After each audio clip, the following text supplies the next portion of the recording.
last week and I showed my sweater and Oh, you missed it. I showed it to everybody and you missed it. But I sent you a oh, picture. I got the picture. Yes. And actually, that picture is going in the newsletter for the knit along on Friday. I actually got a picture of the little girl I made it for, front and back. Would you want me to send Um, that to you? I mean, I probably wouldn't put it in the email just because it's a picture of a kid, but I'd love to see it.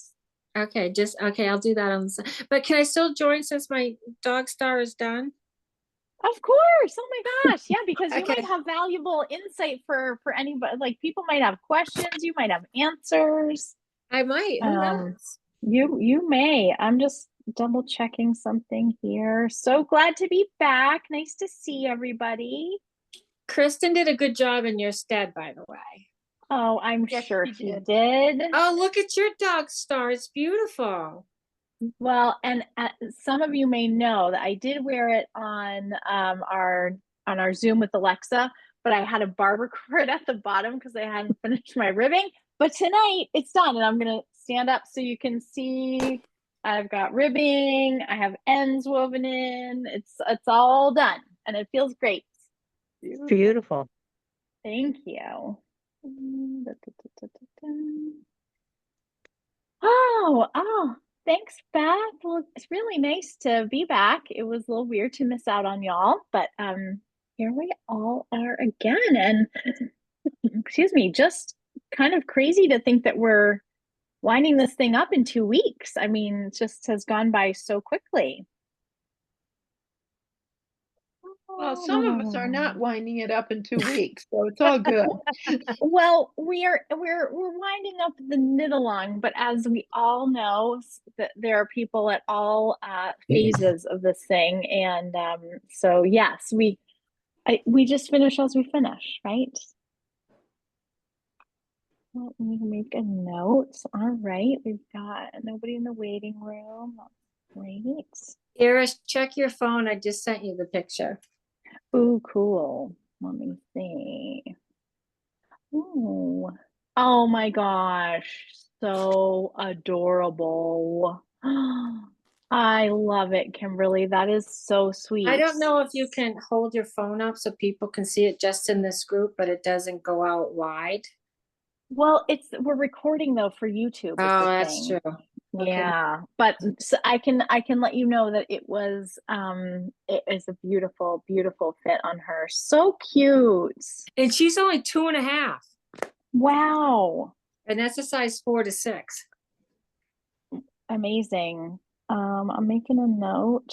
He's finished because okay. All right. Well, let's get into it. I actually yeah, does anybody have any questions? Are we all just cooking along? Any burning thoughts on your mind related to Dog Star that we need to get to? Well, hi everyone. I'm Linda, I'm welcome joining. back. Thank you. I'm joining late. I didn't somehow my email uh, either came late or I didn't see it. But I made that a size 2 Dog Star sweater and sent it off as a present.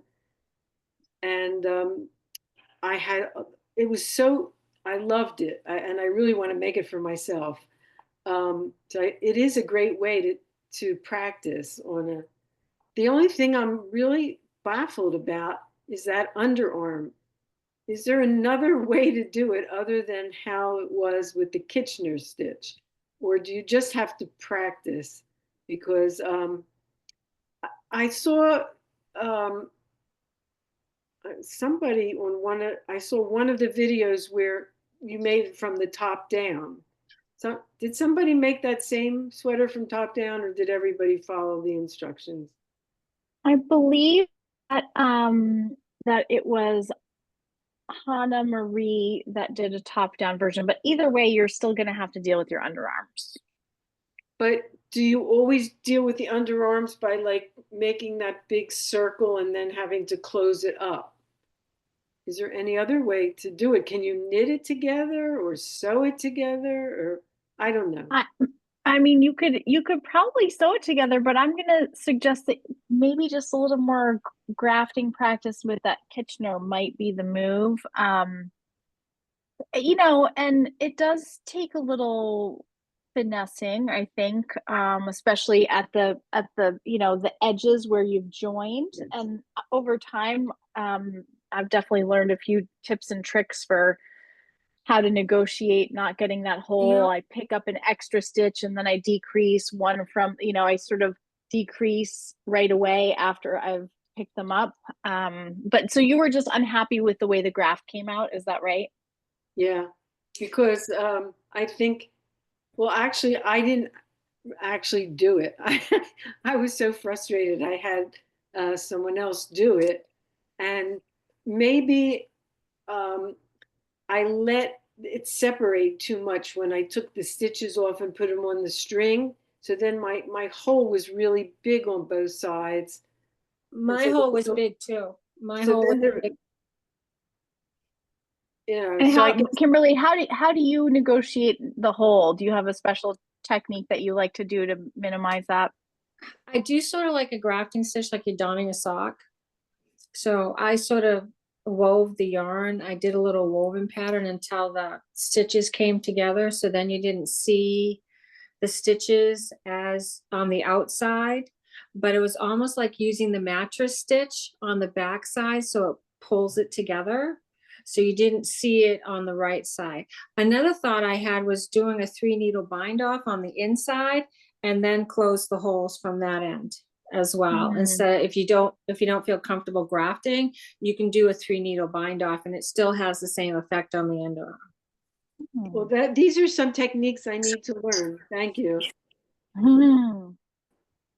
Awesome. But Well, I'm sorry it was also, frustrating.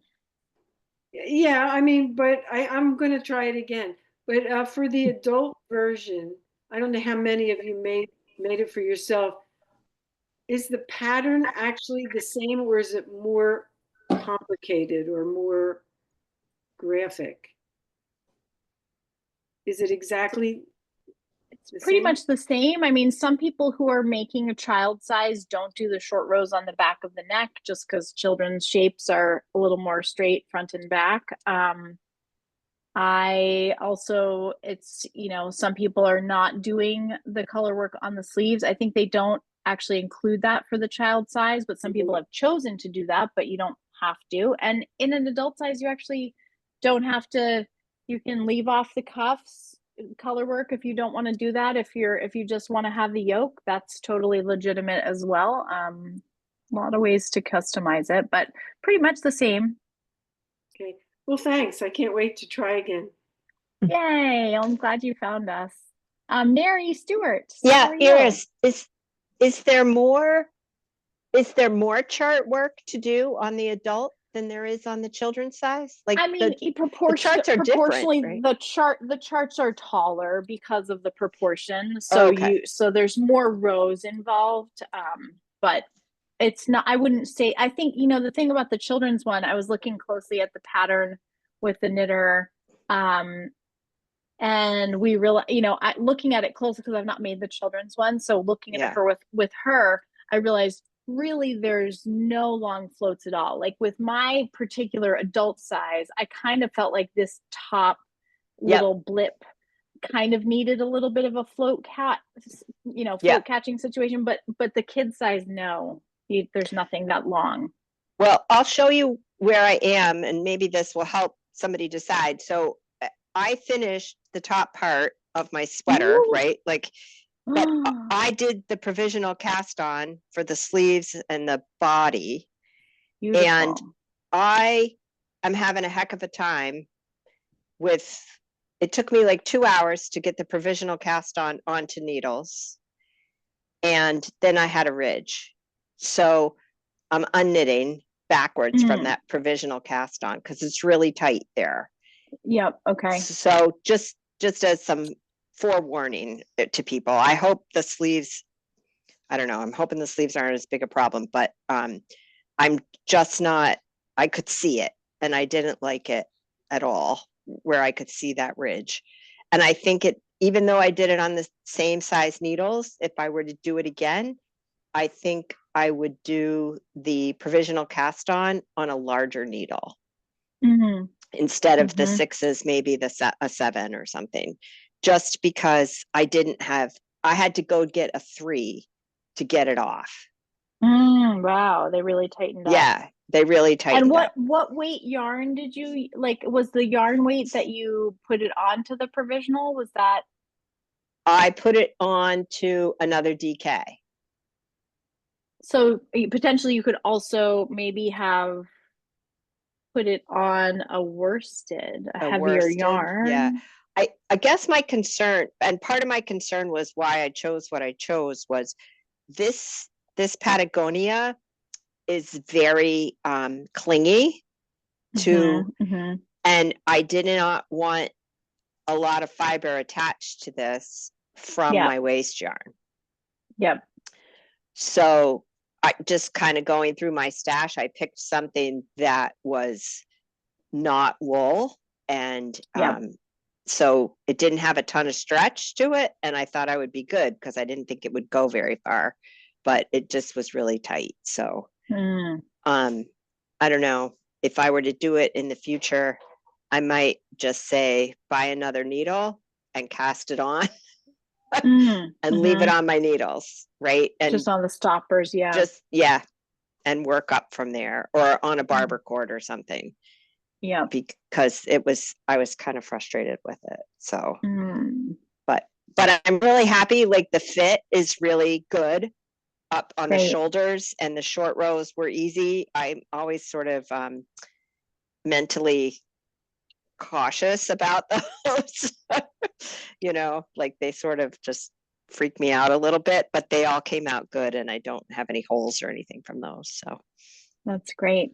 Yep. And that actually is a nice segue, because got an email from a remote goat named Donna, who I believe is here on the Zoom but can't like participate. But anyway, hi Donna. And the question had to do with the wrap and turns. So I have put a couple of Very Pink Knit tutorials in our YouTube playlist. One is a really slowed down version. It's her slow-mo version. And she shows how to resolve those stitches when you meet them again. And so I'll just say a couple of things about wrap and turn. Short row is basically, right, you're going back and forth, essentially raising up the back of typically a neck of a sweater to accommodate for the fact that, you know, we've got shapes that we're dealing with. And front, bust, and so that back. So you hold up a commercial sweatshirt or sweater, and you can see that the back of that neck is higher than the front of the neck. And so in this pattern, we're using wrap and turn as opposed to German short rows.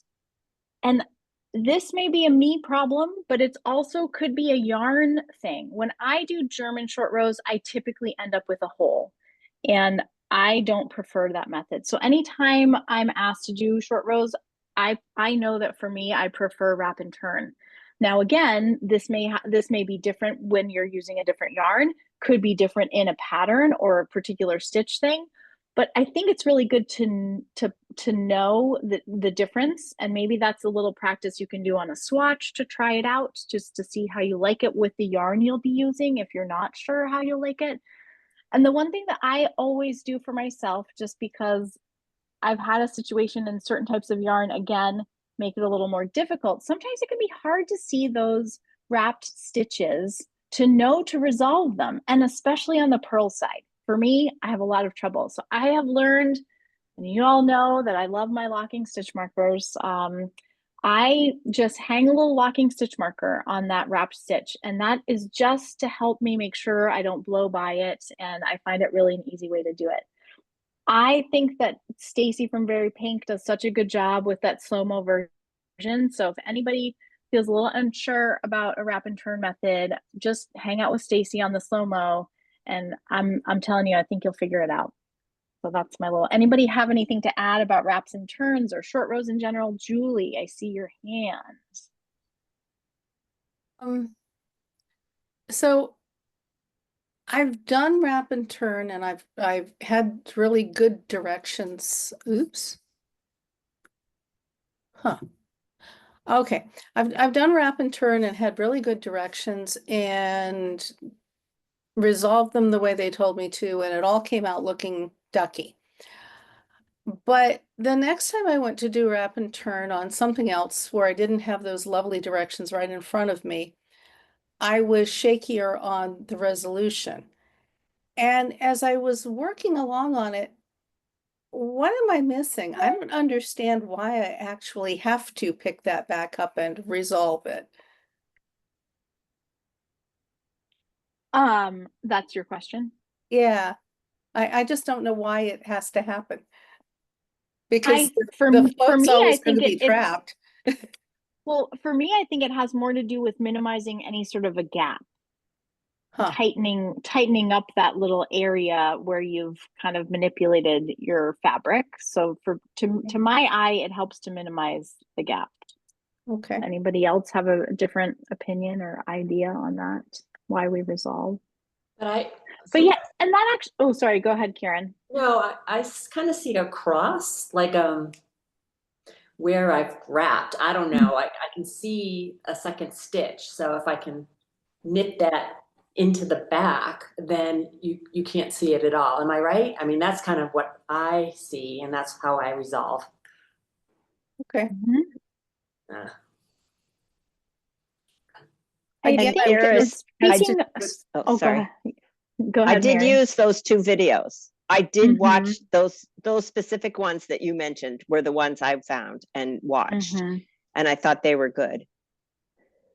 I was just going to also add that, like, Julie, specifically to your point about the written directions being really clear, it's so, I find it so interesting, you know, all the different ways that people learn. And I am fortunate to see so many people's brains thinking about knitting and as learners. But, you know, sometimes a little index card with a short little cheat sheet that you maybe recopy, maybe you find some directions for wrap and turn somewhere and they are spot on, that might be a little moment to make a little note card for yourself that could live in your knitting journal, because I think that it's really true. Some of us like to see an instruction. Like, I had to write down the how to graft. Like, when I actually I think I made a tutorial about it.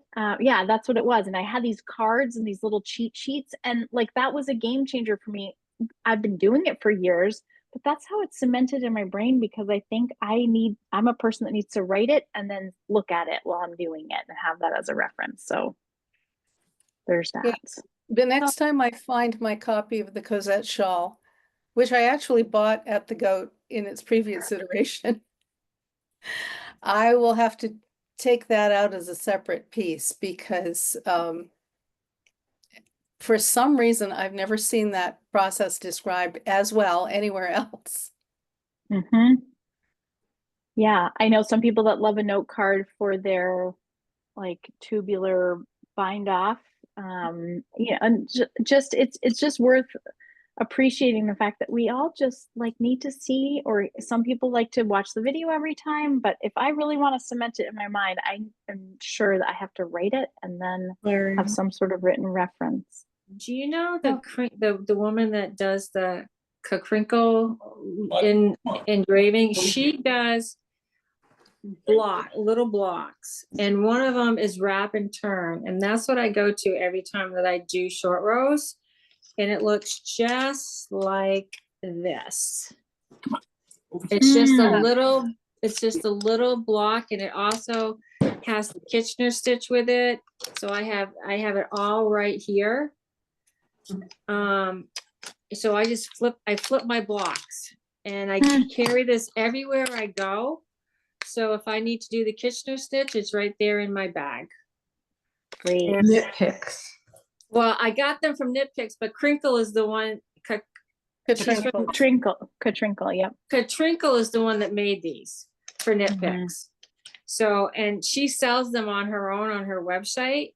And also doesn't she distribute some things to the goat eras? Yeah, we have had a bunch of her things in the past. I don't think we have much in stock now, but we've got some specialty items. But yeah, it's a great, we definitely have knitters that have those. Sorry, For Mary.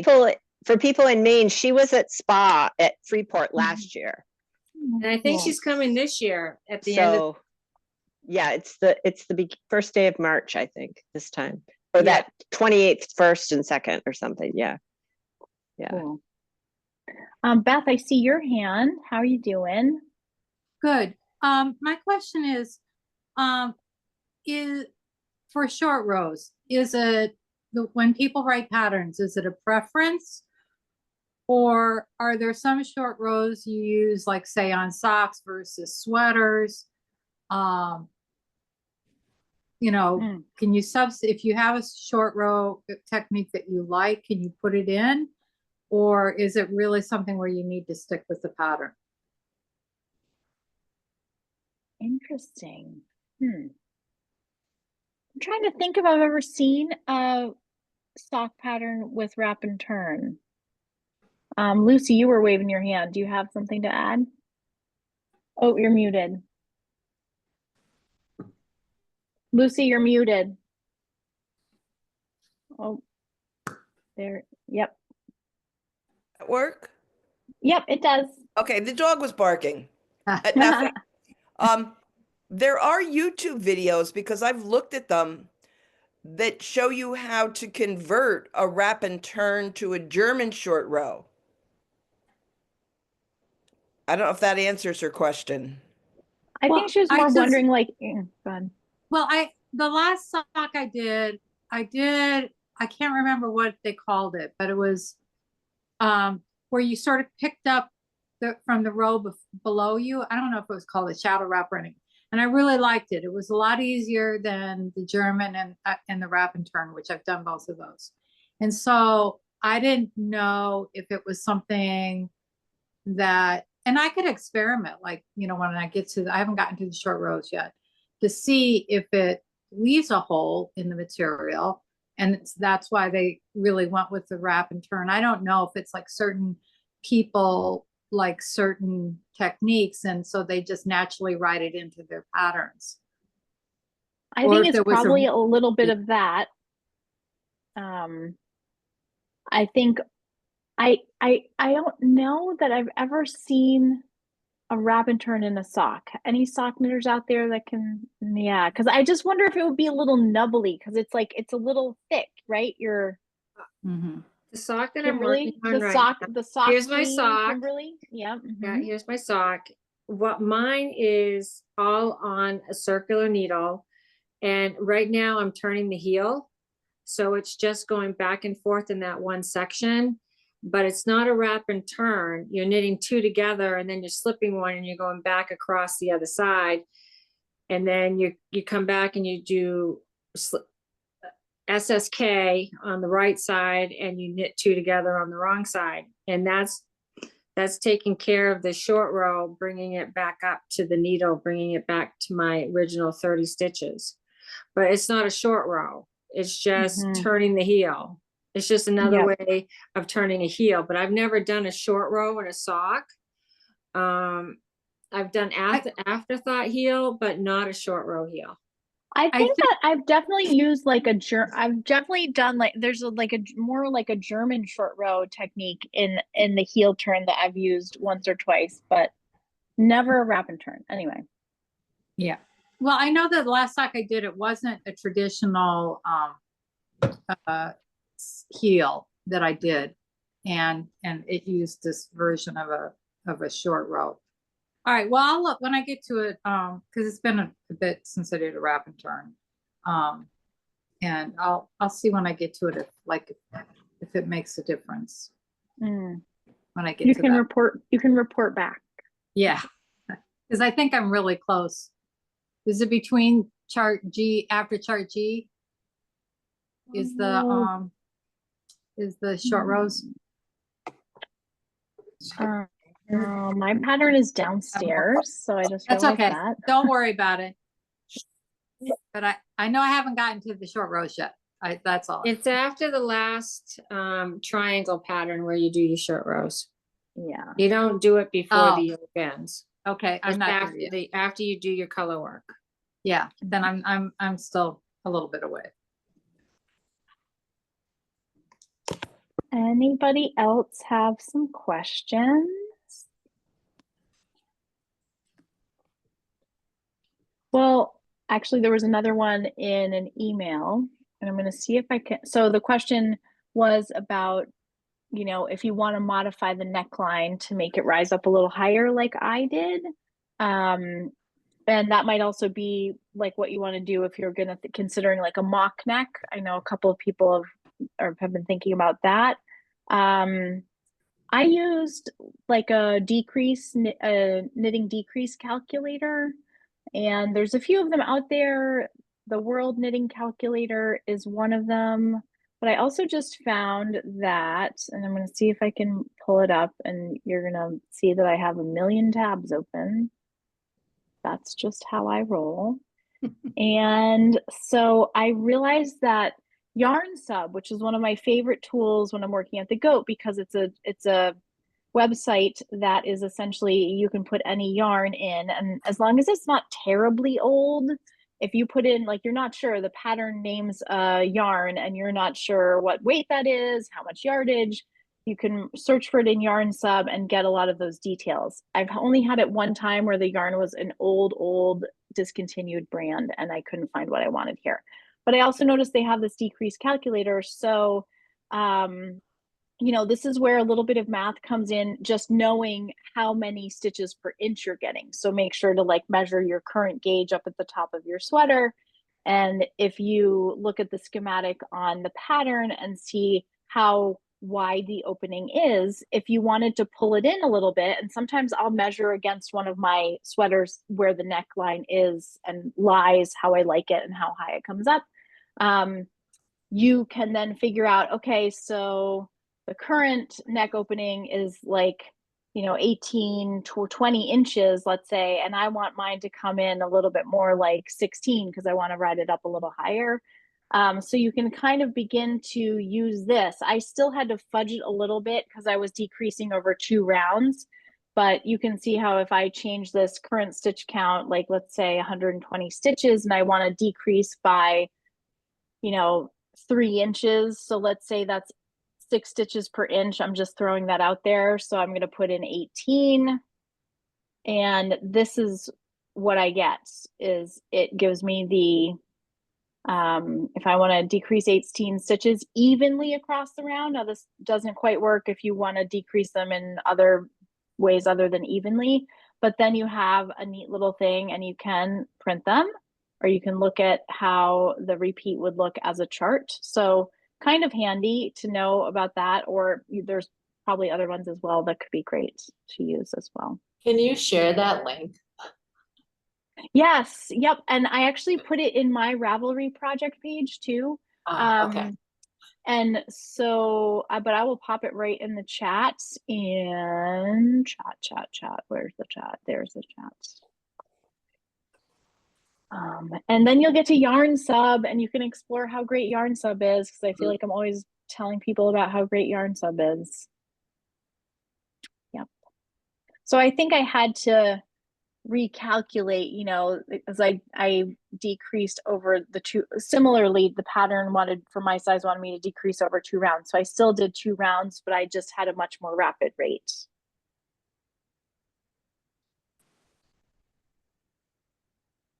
Can I ask a I question? take a very scientific approach, Iris, when I did mine, but I was worried because I had a knit 2, purl 2 ribbing. And so I wanted to make sure that mine was divisible by 4. So I was like, all right, I'm going to go with 12. 12 stitches is what I'm going to decrease. And anyway, it came out fine. It was just kind of funny how, like, that's perfect. It's, you know, good old-fashioned rough guesstimate. I've definitely done that a few times as well, but whereas this one I knew I was going to be losing quite a lot of stitches and I wanted to like have a little bit more of a sense of how to do that evenly. But yeah, Can't tell. I'll show my sweater since I'm done. I just Yes, hold on, Oh. let me, I'll don't know if pin you you, I'll can pin see it you. or Hold that not, right but- up. Oh, I Yeah. love it. it's a 6 to 8. I don't know. I Beautiful. think it is. I think it's my granddaughter's size, so we'll see. It's What lovely. yarn did you use?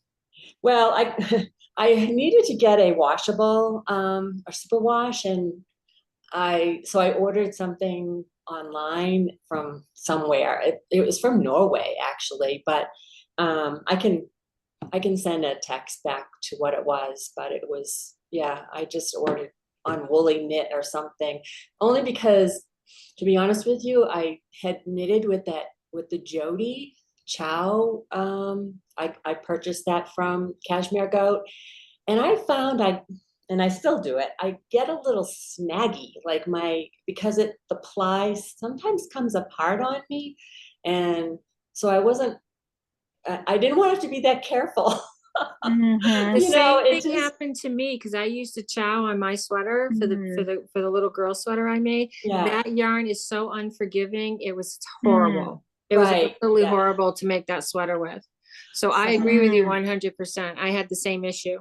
I mean, I make the cutest sweater, but let me tell you, I was like so like fastidious because it was really annoying me. This one was a little bit more forgiving, and once I blocked it, everything looked like really smooth. So I was happy with it. But I love the Chow because it has great colors. Like I might go back to it and try it again. But I don't know if there's any other super washes people would recommend because I'd like to buy it at the Cashmere. But Well, we appreciate that always. do you have any are there other super washes? Like, because for kids. So we sell a lot of the vintage DK for kids because it's about a 50-50 blend of wool and acrylic and is washable, Okay. just like Jody's is. And Okay. there's great colors. It knits up really nicely. I haven't experienced any splittiness with it. It's a real workhorse yarn, and it's a real decent price. I think Yes. it's $10 a skein, and you get quite a bit of yardage. So it's a good one to know about, to try, because I would say that's become one of our top selling yarns, in part because of the knit along. But not just for kids, a lot of adults using vintage DK for their sweaters and really happy with the results. They look beautiful. I don't know. You guys had this huge discussion about using wool to do the color work because it is more, I don't know, it blends better. So I was trying to find something that would be closer to just wool. I don't know. I don't know how important that is, but this was my first attempt, so I'll try again. I think, yeah, and I think that it can be, especially for your first attempt. I mean, it looks like a beautiful sweater, so I just think it was awesome. And I think the idea with using maybe a woolier wool with color work has to do with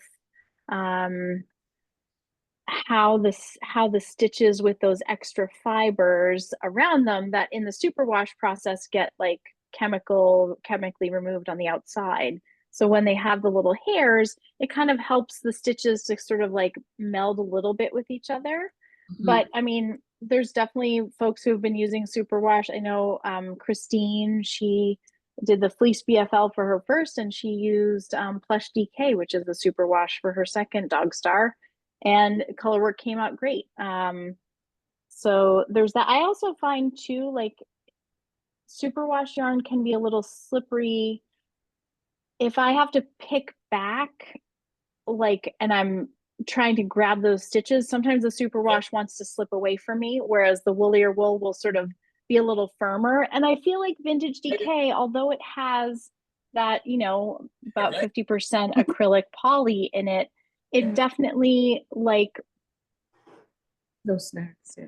feels a little bit more like a wool. It doesn't feel crunchy, or it doesn't feel like plastic at all. It's pretty soft. Good. Okay.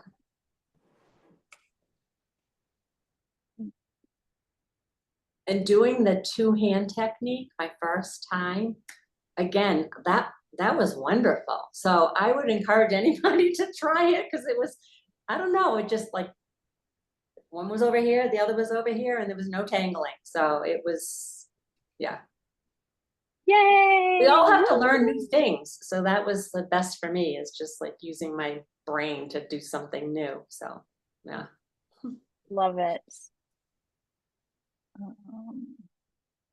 Iris, doesn't the goat sell like Jameson wool or Shetland wool? We just got it in. Yep. Because that is great for color work for people that the Jameson wool is great for color work. But it's And not superwash, or you have to hand wash that it. is true. It's not superwash, but that it really helps. When I first learned color work, that's what I was using, was some wool, and for some reason it worked really well. This is my first attempt to color work with acrylic with using the Jody, and even though it looked okay, it wasn't, it's not like you have a nice sweater that's like feels warm to the touch, you know, like most color work I see, like my Icelandic sweater that I got in Iceland, you can see the color work in it, and it's so warm that's the difference. You know, using, it's the warmness once you get the sweater down. Yep.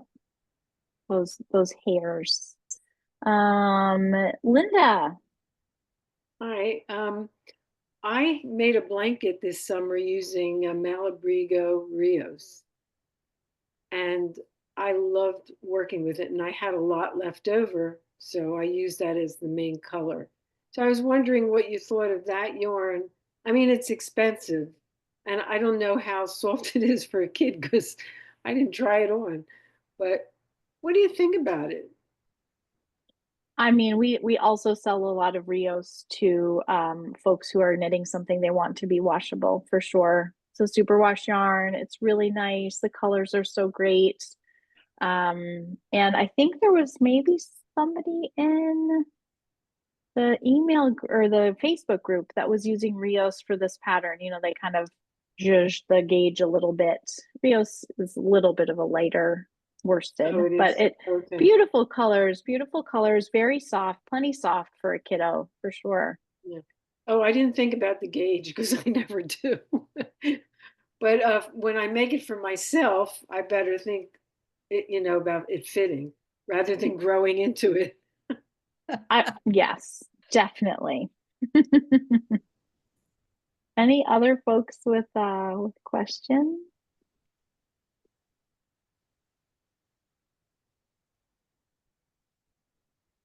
Oh, Lucy, hello. Hi, Iris, did you shorten yours? I did.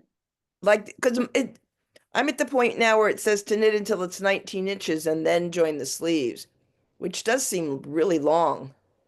It's a long sweater. Like if you look at the schematic, and we were noticing that with yarn quantity, like I returned a whole skein of yarn. I bought the quantity that was for my size, but when I really looked at the schematic, I realized for my taste, I would want it a little bit shorter. So I returned a whole skein of yarn. Yeah, my best advice always is like find the favorite sweater that you have that lands where you like it, and then measure that from the sleeve join to the hem, and that's a pretty good way to get a sense of where that fit will be for you. Because I like mine kind of like not the top of my hip, but sort of more like mid-ish. Yeah, because 19 just seemed long. Yeah. But to each their own. And if I don't do it 19, I'll get to the sleeves faster. That's true.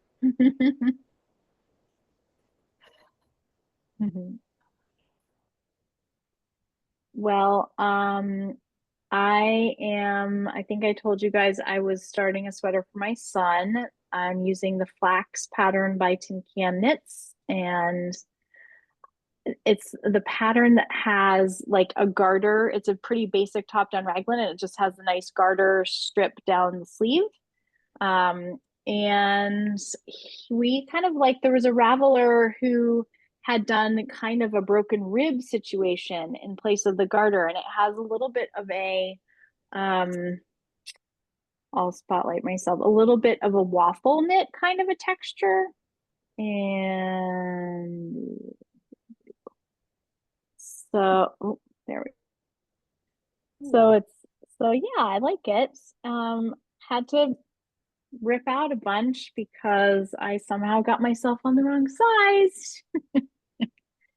But I realized it in time. So, yep. And yeah, it's fun. It's easy. I love the app, except for when I got myself on the wrong size. We'll leave that for now. That was user error, not the app.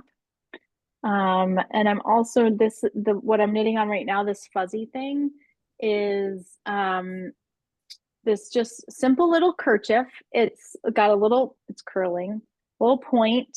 And it's called the Sherbert bandana, and it just is meant to sort of tie in the front with these cute little ties. And this is Wool Addict's Honor, and it's an alpaca wool blend, and it's really super fun and super fast and super easy. And I think it's going to be super snuggly too. One of our knitters, our local goats, wore this to our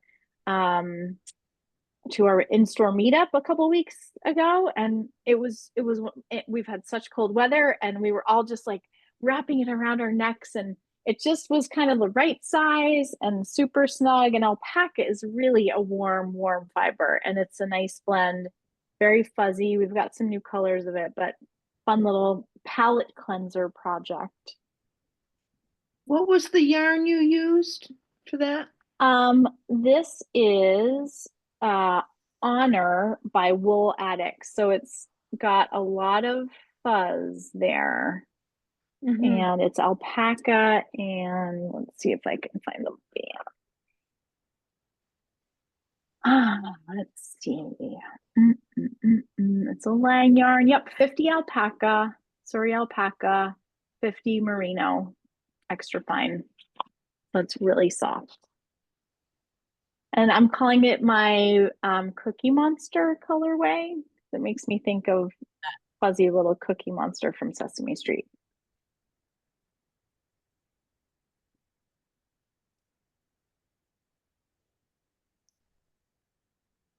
So just a few more days with the yarn sale. Goes through Monday. Oh, Vicky, nice to see you. Hi. Got a little late Welcome. start here. That's okay. How are you? I'm good. I finished my sweater. Yay! Ooh, I'm spotlighting you. Do you have it to show us? It's close by. I'll grab it. Okay, good. We like the show and tell. Ooh, oh my gosh. Beautiful. Nice. So it's for my granddaughter, and she'll be here this weekend, and we'll see if it fits. Yeah. So tell us about the yarn. Hold up the color work a little more. We want to see all those beautiful. Oh my god. Okay. I have all that stuff downstairs. I don't remember. Oh, that's okay. It was the multicolored Shopple. Okay, yep. Edition 3, I think I remember for some reason. It looks like the Northern Lights to me. I don't oh, you don't mean the color Like name. it's just like that's the effect that it's giving me. Yeah. Well, I'm happy with it. Awesome. So, yeah. What size? How old is she? She's turning 7, so it's a 6 to 8 years. And I had, gotten stopped because I was having color work envy because these sizes don't have it, on the sleeves or around the waist. And so I just laid it down for a while and got over that and just moved on. Color work envy. I love it. Yeah. Oh, nice. Oh, great to see. Thanks. Come up. Anybody else want to give us a little update? Oh, Julie, you've got your hand up. Well, I've been listening to the discussion of what to do under the arms very closely because That's all that's left Oh, on mine. So cute. so cute. So this is for my cousin's first grandchild. Oh my gosh. And Beautiful. I'm still trying to decide if I think there's enough contrast between the green and the blue. Hmm. It shows better on screen than it does in person. Hmm. So I don't know. I'm glad I put the third color with it though, because I think it needed the pop of the red. I love that pop. So, Beautiful. so Nice. after I get through a couple of things that are taking too much brain space, then I'm going to focus on the underarms. Mm-hmm. Yep. Just get into a little meditative space with your Kitchener stitch. But it doesn't look like she has, doesn't look like you have big holes. It seems like it's very even. Um, Well, it looks that way right now on the little tiny stitch markers that I've got trapping the stitches. I'm not sure just how much of a hole I'm going to have left after I match those stitches up, because I can stick my finger down past the end right now, but I don't know if it will be that way when it's Kitchenered or not. Unfortunately, I heard about doing the business with adding stitching things together about 3 rows after I had committed to going further up. So, I don't know. I think I may wind up doing what one of my friends refers to as fussying, where you just Mm-hmm. kind of fuss with it until it looks right. Yes, that's exactly that's exactly the art, the art, not the science. And I think sometimes we need both.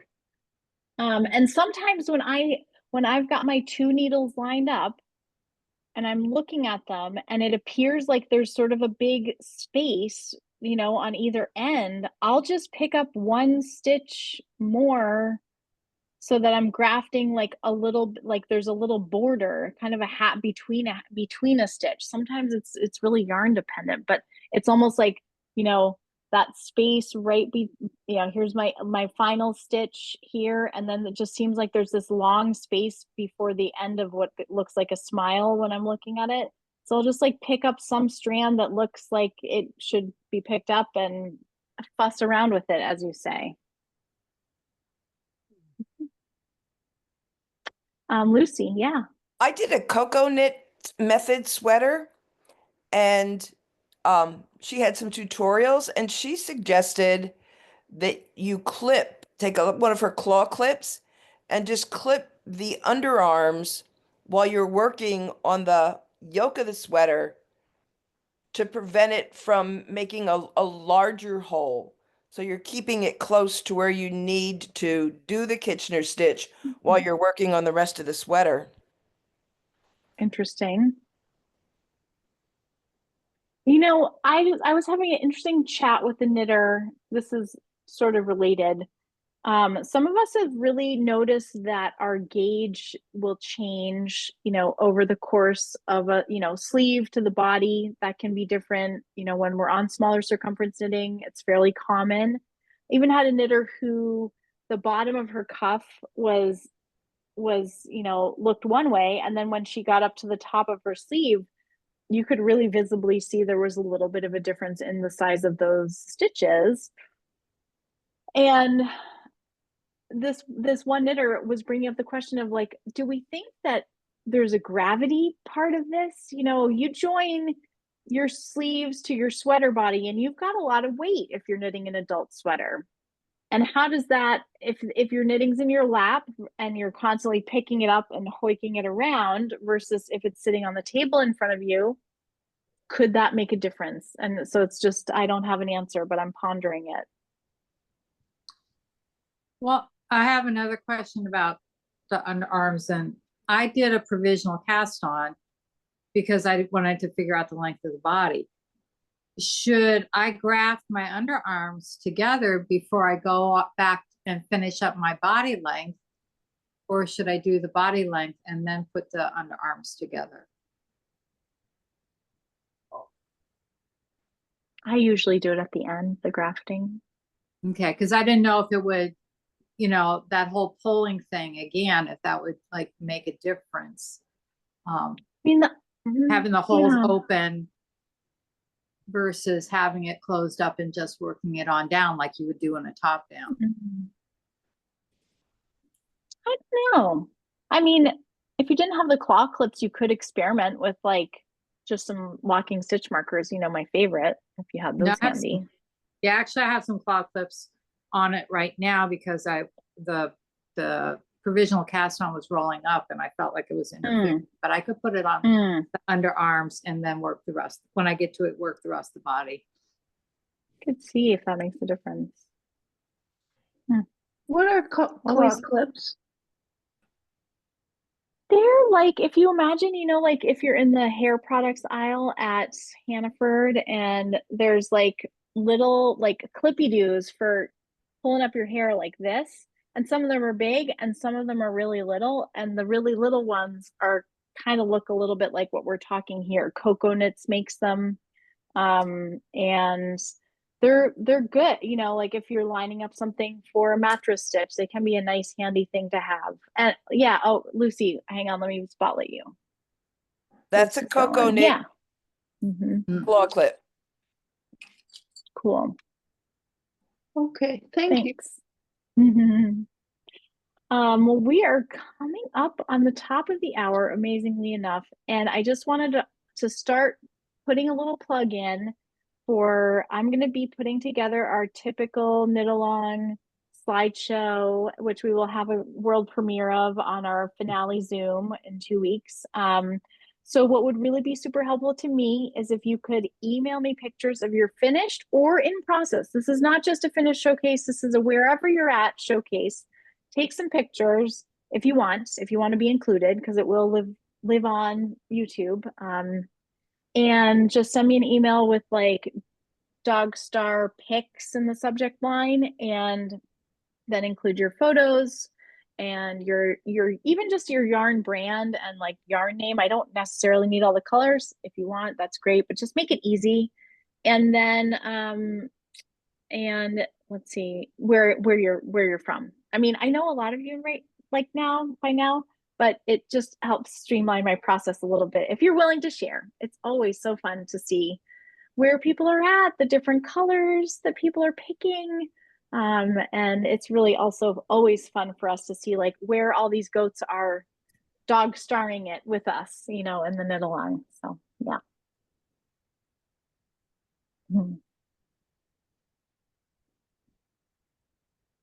So I just have one more question.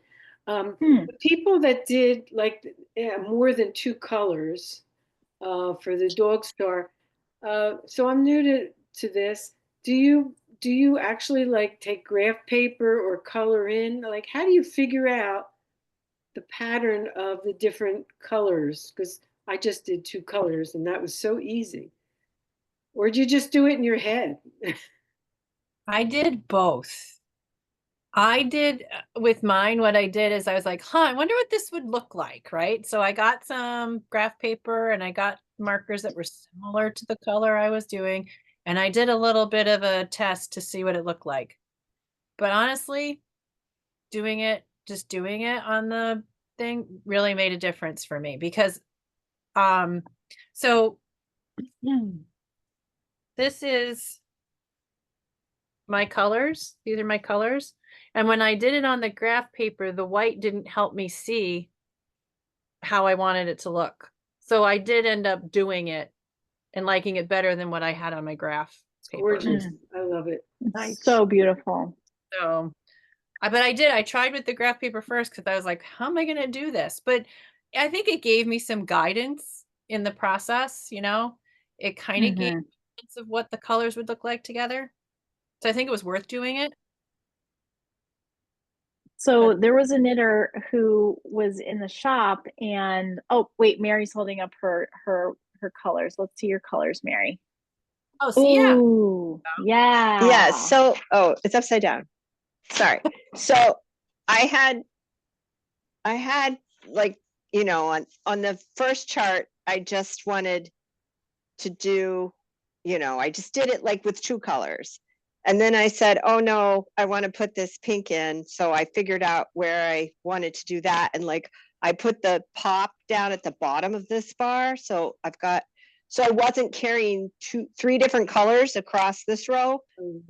I put a pink in here, right? Perfect. And then I got to the next chart and I had a lot of dilemmas, as you can see. Like I had a lot of things to decide.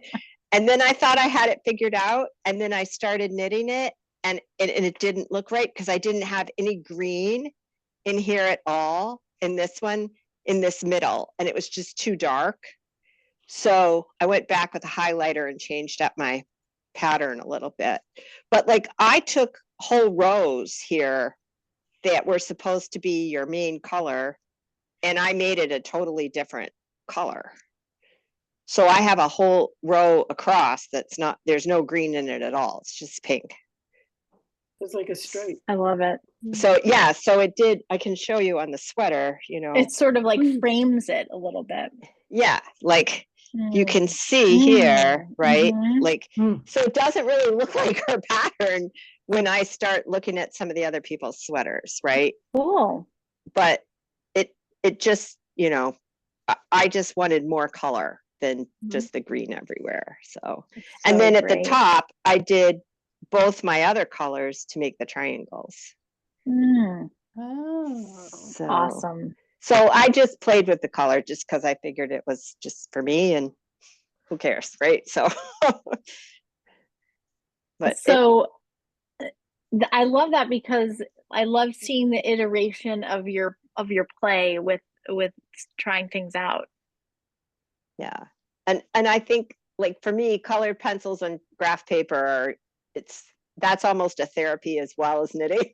Like, just give me time to color something in, I'm good, So there was a knitter who, this was her first color work project, and she had knit, the sleeve, and she knew that the color work was way too tight.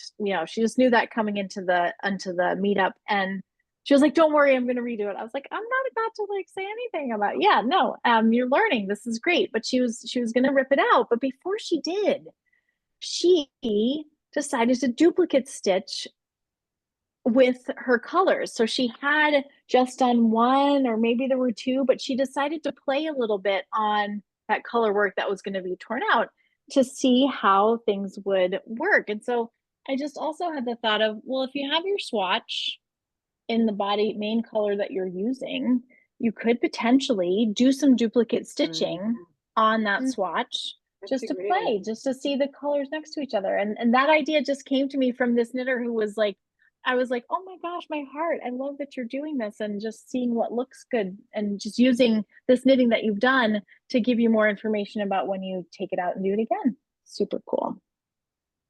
Before we go, since I got on late, did you give any hints on the next knit along or anything at all? Did I miss anything?